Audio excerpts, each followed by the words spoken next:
आपने जिस कदर असेंबली में एक स्टेटमेंट दिया कश्मीर फाइल्स के ऊपर, और वो कश्मीर फाइल्स टैक्स फ्री हो या ना हो, ये आपका अपना अधिकार क्षेत्र है।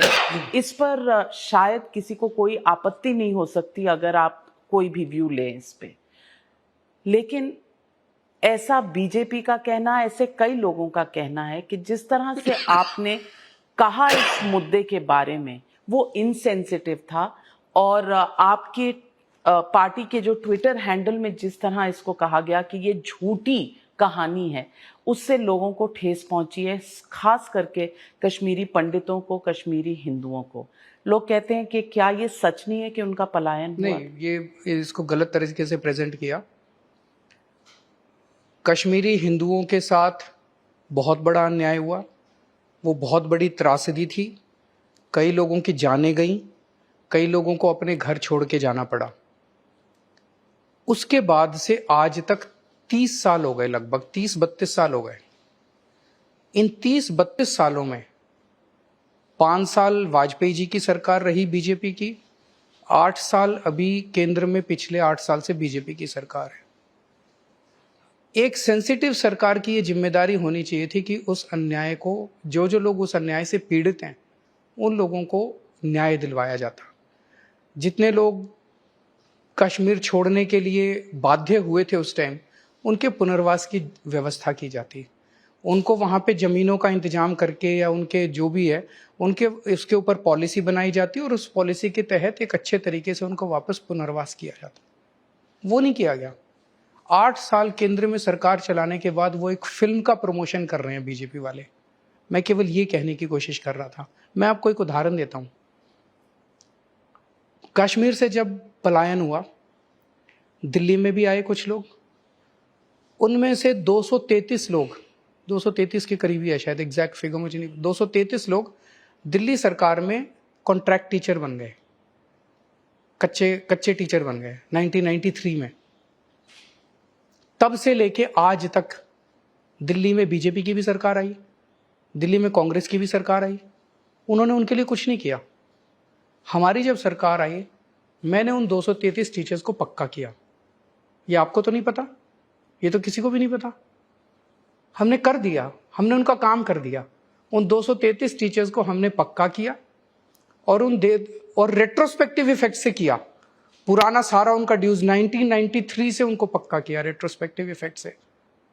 हमने उनके ऊपर पिक्चर नहीं बनाई, हमने उनके साथ खड़े होके उनके लिए हमने काम किया। यही करने की जरूरत है। मेरी केवल एक ही मांग है कि इतने साल हो गए उनकी त्रासदी को, आओ सारे मिलके, पार्टी लाइन छोड़ के सारे मिलके उनकी मदद करते हैं, उनको वापस अपने अपने घर जाने में मदद करते हैं, उन सब परिवारों का सहारा बनते हैं।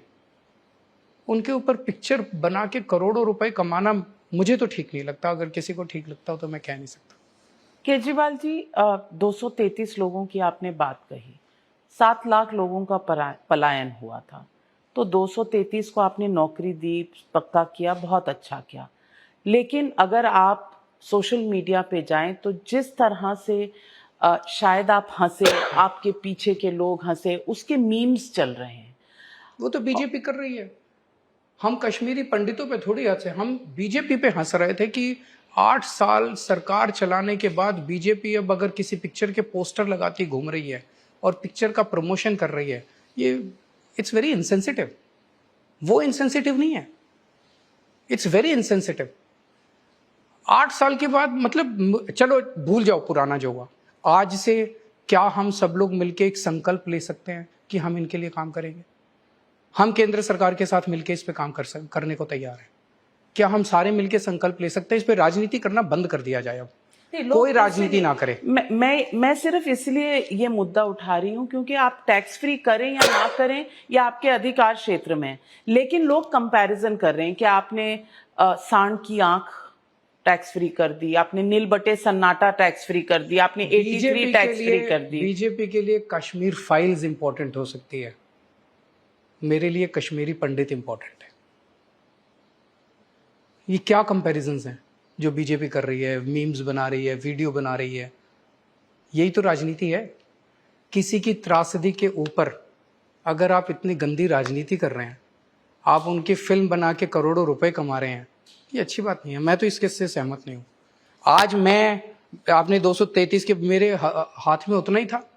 आज अगर मैं केंद्र सरकार में होता, मैं पिक्चर नहीं बनाता उनके ऊपर, उन सबका हाथ पकड़ के उनको कश्मीर ले जाके वहीं बसाता जहां से उनको विस्थापित किया गया था।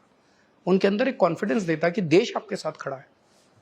आप पूछ लो कश्मीरी पंडितों से, उनको पिक्चर चाहिए कि रिहैबिलिटेशन चाहिए।